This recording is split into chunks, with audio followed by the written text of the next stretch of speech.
Another challenge that you're going to run into as you start to bring more and more material into your graph is that you're not always going to feel compelled to fully process every highlight into a big idea the way that we have here. Even though what I've showed you so far is, I would argue, definitely a best practice in terms of putting these highlights into fully into your own language and using complete sentences to do that. For pragmatic reasons, that's not always going to be possible. So consider, for example, you read a 300-page book and you took a whole bunch of highlights, and a bunch of those highlights may have seemed very interesting to you at the time, but by the time you get them into your graph and you're processing those notes, they may not seem as compelling to you at that time. However, you might not want to leave them just buried down here in the highlights section of the page. So you might want a lighter weight method of sort of flagging those highlights for possible retrieval later. And this is where I get into using an idea that I call breadcrumbs. And so I want to illustrate this concept here. Again, I primarily use these for very long sources. And the idea here is to kind of create an index, so to speak, of my highlights. And I use these primarily on book pages. Your mileage may vary. I think the most important thing here is to understand the concept of what I'm about to show you, and then you can implement this as you see fit.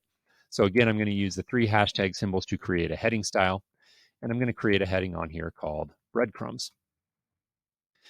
And then what I'll do is I'll take a look at the highlights over here in the sidebar, and let's process, a couple examples, maybe 2 or 3 examples.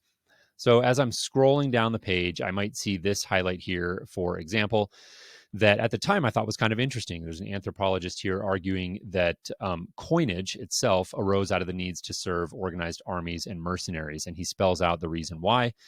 So this is a little bit of a tangent to my article. It's not something that, as I'm looking at here, processing notes, that I feel is really key to what I'm trying to accomplish now with this information, but I still think it's an interesting point, and I want to flag it for possible retrieval later. So a breadcrumb, the idea here is that I don't have to use complete sentences, and I can be very, very shorthand, and I'm just trying to give myself a small little hook to possibly come back to that idea later. So in this example, I might say, some argue coinage arose to serve the needs of mercenaries. And then I'll go ahead and option drag that over. Okay, not a huge difference there between some of the big ideas that we've processed, but you can see that this is just a very shorthand way of kind of indicating that there's a highlight here that I think might be interesting later. Let's take a look at another couple of examples.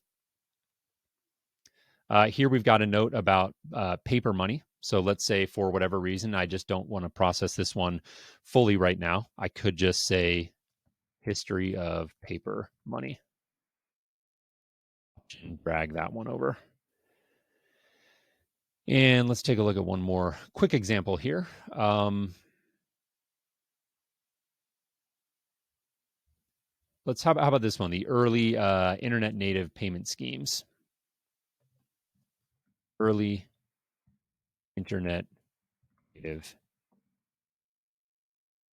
schemes. Bring that one over. So again, now I've created 3 breadcrumbs, and you can see I was able to move through those very quickly. So often what I'll do when I'm processing longer sources is I'll go ahead and drop those in. And by the way, this is not exclusively for ideas that I don't want to highlight or I don't want to process into big ideas. Sometimes I'll even use breadcrumbs as sort of a staging area. So I'll park things here in very shorthand just to do kind of an initial processing of my highlights and get things into a more digestible form. And then over time, as I want to process these more, I will drag them up into the big idea section and flesh out the text more. So this is the idea of using breadcrumbs. And again, you can think of these as kind of an index for your highlights and a way to more quickly capture things for later processing.